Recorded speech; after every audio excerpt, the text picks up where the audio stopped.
నమస్కారం. మన భారతీయ సనాతన సంస్కృతి సంప్రదాయాలలో ఆచార వ్యవహారాలలో వృక్ష పూజకు విశేషమైన ప్రాధాన్యత ఉంది. కొన్ని ప్రత్యేకమైన విధి విధానాలతో వృక్షాలను పూజించినట్లయితే దైనందిన జీవితంలో సంభవించే అనేక సమస్యల నుంచి చాలా సులభంగా బయటపడవచ్చు. వృక్షాలలో బ్రహ్మజముడు వృక్షానికి విశేషమైన ప్రాధాన్యత ఉంది. ఎవరైనా సరే నిద్రలేమితో బాధపడుతున్నట్లయితే, నిద్రా సంబంధమైనటువంటి సమస్యలతో ఇబ్బందులు ఎదుర్కొంటున్నట్లయితే, తరచుగా పీడకలలు వస్తూ ఉన్నట్లయితే, భయము ఆందోళన ఎక్కువగా ఉన్నట్లయితే బ్రహ్మజముడు చెట్టు దగ్గరకు వెళ్ళి బ్రహ్మజముడి చెట్టును పూజించి బ్రహ్మజముడి చెట్టు చుట్టూ ప్రదక్షిణలు చేస్తూ ఒక శ్లోకాన్ని చదువుకోవాలి. దీనికి కారణం ఏంటంటే, మహాభారత సమయంలో పాండవులు అరణ్యవాసం చేస్తున్న తరుణంలో పాండవులలో భీముడిని చూసి హిడింబాసురుడు అనేటటువంటి రాక్షసుడి చెల్లెలైనటువంటి హిడింబి భీముడిని వివాహం చేసుకోమని ప్రార్థిస్తుంది. అయితే భీముడు అందుకు సమ్మతించడు. అదే సమయంలో హిడింబాసురుడు అక్కడికి వచ్చి భీముడితో మాట్లాడుతున్నటువంటి హిడింబిని చూసి వాళ్ళను సంహరించకుండా వాళ్ళతో మాట్లాడుతున్నందుకు తన చెల్లెలి మీద కోపంతో ముందు ఈ మానవులను సంహరించి ఆ తర్వాత నిన్ను సంహరిస్తాను అని చెప్పి వెంటనే భీముడి మీదకి యుద్ధానికి వెళతాడు. అయితే ఆ యుద్ధంలో భీముడు అర్జునుడి సహాయంతో హిడింబాసురుడిని సంహరిస్తాడు. హిడింబాసురుడు సంహరించబడగానే పాండవులందరూ వెళ్ళిపోతున్నటువంటి తరుణంలో హిడింబాసురుడి చెల్లెలైనటువంటి హిడింబి పాండవులనే అనుసరిస్తూ ఉంటుంది. అప్పుడు కుంతీదేవి, నువ్వు ఎందుకు మమ్మల్ని అనుసరిస్తున్నావని హిడింబిని అడుగుతుంది. అప్పుడు హిడింబి, నేను భీమసేనుణ్ణి ఇష్టపడుతున్నాను, భీమసేనుణ్ణి వివాహం చేసుకోవాలని కోరుకుంటున్నాను అని చెప్తుంది. వెంటనే కుంతీదేవి ధర్మరాజు వైపు చూస్తుంది. ధర్మరాజు బాగా ఆలోచించి, భీముడు నిన్ను వివాహం చేసుకుంటాడు, అయితే ఒక పుత్రుడు నీకు జన్మించే వరకు మాత్రమే నీతో జీవిస్తాడు, ఆ తర్వాత నిన్ను విడిచిపెట్టి వచ్చేస్తాడు అని చెప్తాడు. అందుకు హిడింబి సమ్మతిస్తుంది. ఆ తర్వాత హిడింబికి భీమసేనుడికి వివాహం జరుగుతుంది. వాళ్ళిద్దరికీ వివాహం జరిగిన తర్వాత వాళ్ళకు ఒక కుమారుడు జన్మిస్తాడు. అలా జన్మించిన కుమారుడు శిరస్సు మీద జుట్టు లేకుండా జన్మిస్తాడు కాబట్టి ఘటోత్కచుడు అనే పేరు వచ్చింది. ఘటోత్కచుడు అంటే శిరస్సు మీద జుట్టు లేనివాడు అని అర్థం. ఆ విధంగా ఘటోత్కచుడు జన్మించిన తర్వాత హిడింబిని విడిచిపెట్టి భీముడు పాండవులతో కలిసి అరణ్యాలలో సంచరిస్తూ వెళ్ళిపోతాడు.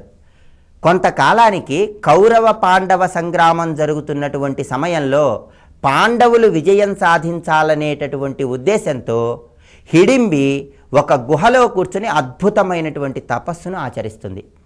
పాండవులు యుద్ధంలో విజయం సాధించటానికి గుహలో కూర్చొని తపస్సు చేసినటువంటి హిడింబి తపస్సు కూడా సహకరిస్తుంది.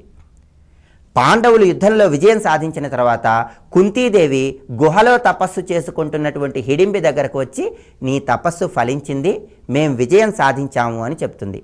దాంతో హిడింబి ఎంతో ఆనందిస్తుంది. అప్పుడు కుంతీదేవి హిడింబితో, నువ్వు ఈ విధంగా మా కోసం తపస్సును ఆచరించావు కాబట్టి భూలోకంలో అనేక మందికి వచ్చేటటువంటి సమస్యలను నివారింపజేయటానికి ఒక చెట్టులాగా మారిపో అని వరమిస్తుంది.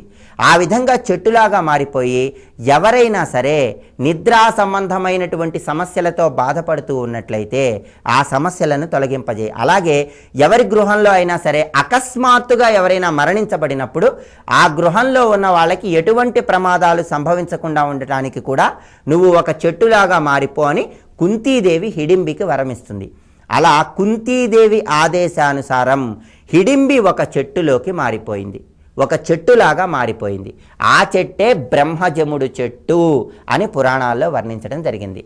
రాక్షసాంశతో జన్మించినప్పటికీ దేవతా అంశస్వరూపమైనటువంటి విధంగా దైవీక లక్షణాలు కలిగి ఉన్నటువంటి హిడింబే బ్రహ్మజముడి చెట్టుగా కుంతీదేవి ఆదేశానుసారం మారిపోయింది. కాబట్టి బ్రహ్మజముడి చెట్టును పూజించినట్లయితే చక్కటి శుభ ఫలితాలను పొందవచ్చు. ఎవరైనా సరే నిద్రా సంబంధమైనటువంటి సమస్యలున్నా, పీడకలలు ఉన్న బ్రహ్మజముడి చెట్టు దగ్గరకు వెళ్ళి బ్రహ్మజముడి చెట్టును పూజిస్తూ పసుపు కుంకుమ కలిపినటువంటి నీళ్లు పోసి, అలాగే అక్షింతలు పుష్పాలతో బ్రహ్మజముడి చెట్టును పూజించి బ్రహ్మజముడి చెట్టు చుట్టూ ప్రదక్షిణలు చేస్తూ ఒక శ్లోకాన్ని చదువుకున్నట్లయితే నిద్రా సంబంధమైనటువంటి సమస్యల నుంచి చాలా సులభంగా బయటపడవచ్చు. అలాగే ఎవరింట్లో అయినా అకస్మాత్తుగా ఎవరైనా మరణించబడినప్పుడు ఆ మరణించబడిన వారి ప్రభావం ఉండకుండా ఉండటానికి, మరణించిన వారు గృహంలో ఉన్న వారికి శుభ ఫలితాలనే కలిగింపజేయటానికి కూడా బ్రహ్మజముడి చెట్టుకు చేసే అర్చన ఎంతగానో సహకరిస్తుంది. మరి అంతటి మహిమాన్వితమైనటువంటి బ్రహ్మజముడు చెట్టుకి ప్రదక్షిణలు చేస్తున్న తరుణంలో ఏ శ్లోకం చదువుకోవాలో ఇప్పుడు మనం చూద్దాం. అగస్తి మాధవశ్చైవ ముచుకుందో మహాబలః కపిలో మునిరాస్తీకః పంచైతే సుఖశాయినః. ప్రతిరోజు మనం నిద్రించే ముందు ఈ శ్లోకాన్ని చదువుకుంటాం. ఈ శ్లోకాన్ని చదువుకోవటం ద్వారా మనం అనేక మంది యొక్క శుభ ఫలితాన్ని పొంది ఎటువంటి పీడకలలు రాకుండా సుఖనిద్రను పొందుతాం. అయితే ఈ శ్లోకాన్ని ప్రత్యేకంగా బ్రహ్మజముడి చెట్టు దగ్గర చదువుకున్నట్లయితే ఇంకా అత్యుత్తమమైనటువంటి శుభ ఫలితాలు కలుగుతాయి. అలాగే నిద్రించే సమయంలో ఎవరూ కూడా తడి కాళ్ళతో నిద్రించరాదు, ఉత్తరం వైపు తలపెట్టి నిద్రించరాదు. సొంత ఇంట్లో అయితే ఎవరైనా సరే తూర్పు వైపు తల ఉంచి, అత్తవారింట్లో అయితే దక్షిణం వైపు తల ఉంచి నిద్రించాలని మనకు ధర్మసూత్రాలు తెలియజేస్తున్నాయి. అలాగే ఎవరైనా సరే నిద్రించే సమయంలో తల దగ్గర దీపం పెట్టుకొని నిద్రించరాదు. తల దగ్గర ఒక పాత్రలో నీళ్లు ఉంచుకొని నిద్రించినట్లయితే ఉత్తమమైనటువంటి ఫలితాలు కలుగుతాయి. అలాగే నిద్రించే ముందు ఎవరైనా సరే మాదీ ఫలపు ఆకు చూర్ణాన్ని కొద్దిగా తేనెలో కలిపి స్వీకరించినట్లయితే ఎటువంటి పీడకలలు రాకుండా సుఖనిద్రను పొందడానికి ఆస్కారం ఎంతగానో ఉంది. ప్రతి ఒక్కరూ కూడా ఈ శ్లోకాన్ని నిద్రించే ముందు చదువుకున్నట్లయితే ఉత్తమమైన ఫలితాలు కలుగుతాయి. ఎప్పుడైనా వీలు ఉన్నటువంటి తరుణంలో బ్రహ్మజముడి చెట్టు దగ్గరకు వెళ్ళి బ్రహ్మజముడి చెట్టు చుట్టూ ప్రదక్షిణలు చేస్తూ ఈ శ్లోకం చదువుకుంటే ఇంకా ఉత్తమమైనటువంటి ఫలితాలు కలుగుతాయి. మరి నిద్రలో పీడకలలు రాకుండా ఉండటానికి, సుఖనిద్రను పొందటానికి, నిద్రా సంబంధమైన సమస్యల నుంచి బయటపడటానికి మంత్రశాస్త్రపరంగా ప్రతిరోజు నిద్రించే ముందు లేదా బ్రహ్మజముడి చెట్టుకు పూజ చేసి బ్రహ్మజముడి చెట్టు చుట్టూ ప్రదక్షిణలు చేస్తున్న తరుణంలో ఏ శ్లోకాన్ని చదువుకోవాలి ఇంకొకసారి చూద్దామా మరి.